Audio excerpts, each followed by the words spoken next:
Hello दोस्तों, स्वागत है आपका अपने यूट्यूब चैनल टेरिकी एजुकेशन पर। दोस्तों, आज मैं आपको बताऊंगा यानी कि इंडिया पोस्ट जीडीएस रिजल्ट्स के बारे में थोड़ा सा डिस्कशन करूंगा और आपसे बात करूंगा तो 2 से 4 मतलब पॉइंट्स क्या हैं, वो यानी चीज़ें क्या हैं जिसका आपको विशेष करके ध्यान रखना पड़ेगा। ओके, याद रखना दोस्तों। तो जो मैंने जैसा कि आपने थंबनेल देखा है तो वो सारी चीज़ें आपको मैं बताऊँगा। आपको बहुत बड़ी प्रॉब्लम हो सकती है, ये पक्का है, कन्फर्म है दोस्तों, हुआ भी है। मैं प्रूफ के तौर पर बताऊँगा अभी कि किसके साथ ऐसा हो चुका है। ओके, याद रखना। जितने भी हमारे भाभी आई मीन जीडीएस के कर्मचारी हैं, मैं उनके लिए बता रहा हूँ जो इनके अप्लाई कर चुके हैं और जिनके रिजल्ट्स आना बाकी हैं, उनके लिए।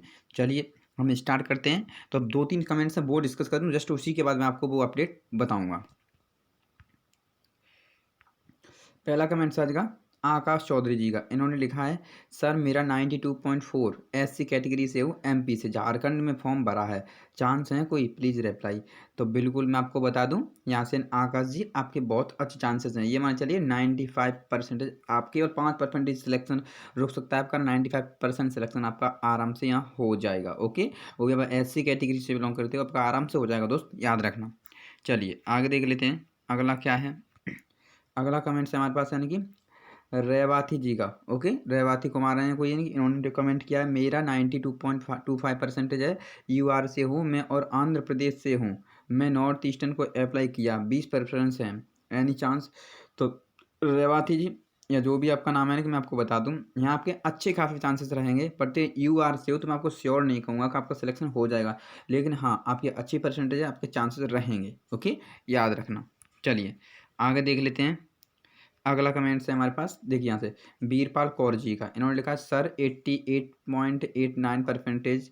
ओके, और कहा है जिन्होंने लिखा जनरल की कोई चांस है, तो मैं आपको बता दूं यहाँ से आपके दोस्त कम चांस हैं। ओके, ये मान चलिए पंजाब के लिए जनरल ओबीसी की बात करूँ तो 93 एबव हो तो आप सेफ हो, लेकिन 90 और 91 के आसपास जो वाले होते हैं बच्चे, उनके अच्छे काफ़ी चांसेस रहते हैं, पर मैं श्योर नहीं कहूँगा इसके बारे में। ओके, याद रखना, क्योंकि पोस्ट भी काफ़ी कम है, 500 प्लस कुछ पोस्ट हैं बस। ओके, याद रखना। तो उम्मीद करता हूँ आपका ये डाउट क्लियर हो गया होगा। चलिए आगे देख लेते हैं। अगला कमेंट है हमारे पास कोमल रंधवा जी का, इन्होंने लिखा sir from SC category 90% any chance. बिल्कुल आपके चांस हैं यहाँ पे, एससी कैटेगरी से हो, अपने पंजाब के लिए क्या है, आपके यहाँ चांसेस हैं कोमल। ओके, याद रखना। चलिए आगे देख लेते हैं अगला कमेंट्स क्या है। अगला कमेंट्स है हमारे पास, देखिए यहाँ पे अभिषेक पाठक जी का। अच्छा, जो अनरिजर्व कैटेगरी से हैं, मतलब अनरिजर्व यानी यूआर की बात किया है इन्होंने, कैटेगरी से हैं, उसको भी कास्ट सर्टिफिकेट दिखाना होगा क्या डीबी के लिए? बिल्कुल दिखाना पड़ेगा दोस्त, याद रखना। आपसे किसी भी कैटेगरी से हो, आपको यहाँ पे वो एन टाइम पर मांगेगा। ओके, याद रखना आप इस चीज़ के लिए। चलिए उम्मीद करता हूँ ये डाउट भी आपका क्लियर हो गया होगा। ओके, चलिए अब आगे देख लेते हैं। चलिए बस दोस्तों, आज के लिए बस यही कुछ पॉइंट्स थे हमारे इंपॉर्टेंट। बस मैं आपको अब बताता हूँ कि आपको वो क्या चीज़ें हैं जो आपको ध्यान रखना होगा। तो चलिए वापस चलते हैं ऑफिशियल वेबसाइट पर। तो मैं आपको यहाँ से बता देता हूँ। देखिए मैं आपको बताऊँ कि एक तो आपने याद रखना का जो आपने मोबाइल नंबर, यानी कि आपने मोबाइल नंबर रजिस्टर किया था दोस्तों, वो आपका चालू रहना चाहिए 101%। याद रखना, अगर ये चीज़ है तो आपको दिक्कत हो जाएगी। एक बच्चे के पास हो चुका है एमपी से। ओके, मेरे पास उसका फ़ोन में आया था कि सर मेरे पास मैसेज नहीं है, कोई इन्फॉर्म नहीं है। ओके, याद रखना था, उसके पास हो चुका है एक बच्चे के पास।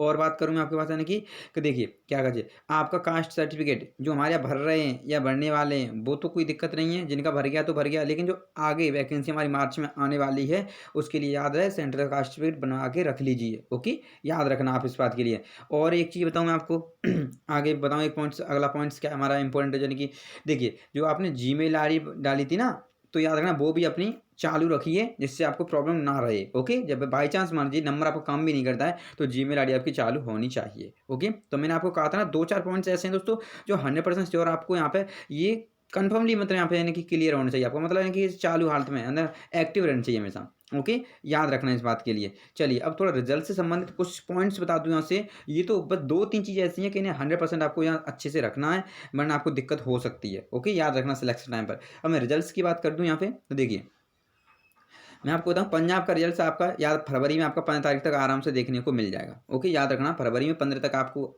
चाहने के पूरे चांसेस हैं, रिजल्ट आपका आराम से आ जाएगा।